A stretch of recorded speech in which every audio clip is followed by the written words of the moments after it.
आज की motivational story में जो आज बताएगी ईमानदारी का ज्ञान। तो आप सभी तैयार हैं? तो चलिए शुरू करते हैं। काफ़ी समय पहले की बात है। प्रतापगढ़ नाम का एक राज्य था। वहाँ का राजा बहुत अच्छा था, मगर राजा को एक सुख नहीं था और वह थी संतान का सुख। और वह चाहता था कि अब वह राज्य के अंदर किसी योग्य बच्चे को गोद ले ले ताकि उसका उत्तराधिकारी बन सके और आगे की बागडोर सुचारू रूप से चला सके। इसी को देखते हुए राजा ने राज्य में घोषणा करवा दी कि सभी बच्चे राजमहल में एकत्रित हो जाए। और ऐसा ही हुआ।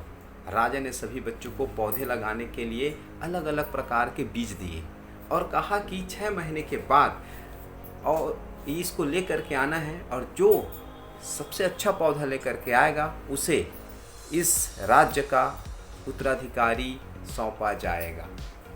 महीना बीत जाने के बाद एक बच्चा ऐसा था कि वह गमले में बीज तक नहीं फूटा था, लेकिन वह रोज़ उसकी देखभाल करता, रोज़ पौधे को पानी देता।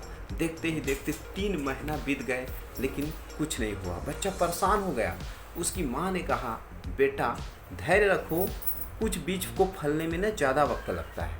और वह पौधा को सींचता रहा। 6 महीने हो गए, राजा के पास जाने का समय आ चुका था, लेकिन वह डर रहा था कि सभी बच्चों के गमले में तो पौधे होंगे और उसका गमला खाली होगा।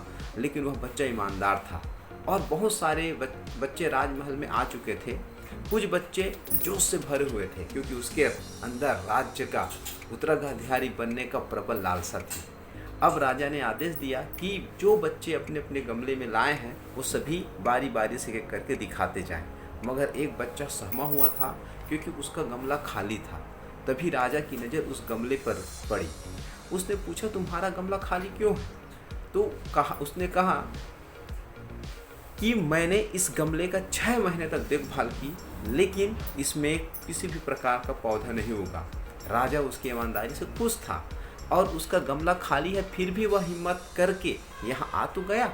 सभी बच्चों के गमले को देखने के बाद राजा ने उस बच्चे को सभी बच्चे के सामने बुलाया। बच्चा सहम गया और राजा ने उसका गमला सभी को दिखाया। सभी बच्चे जोर से हंसने लगे। राजा ने कहा, शांत हो जाइए, इतना खुश मत होइए। आप सभी के पास जो पौधे हैं वे सभी बंजर हैं, क्योंकि वो उबला हुआ बीज था। आप चाहे कितनी भी मेहनत कर ले, उसमें कुछ नहीं निकलने वाला था, लेकिन असली बीज यही था। राजा उसकी ईमानदारी से बहुत खुश था और उस बच्चे को राज्य का उत्तराधिकारी बना दिया गया। लेकिन हमें इस कहानी से क्या सीख मिलता है? मेरे हिसाब से अपने अंदर ईमानदारी का होना बहुत ज़्यादा ज़रूरी है। अगर हम खुद के साथ ईमानदार हैं तो जीवन में किसी न किसी पड़ाव पर सफल हो ही जाएंगे।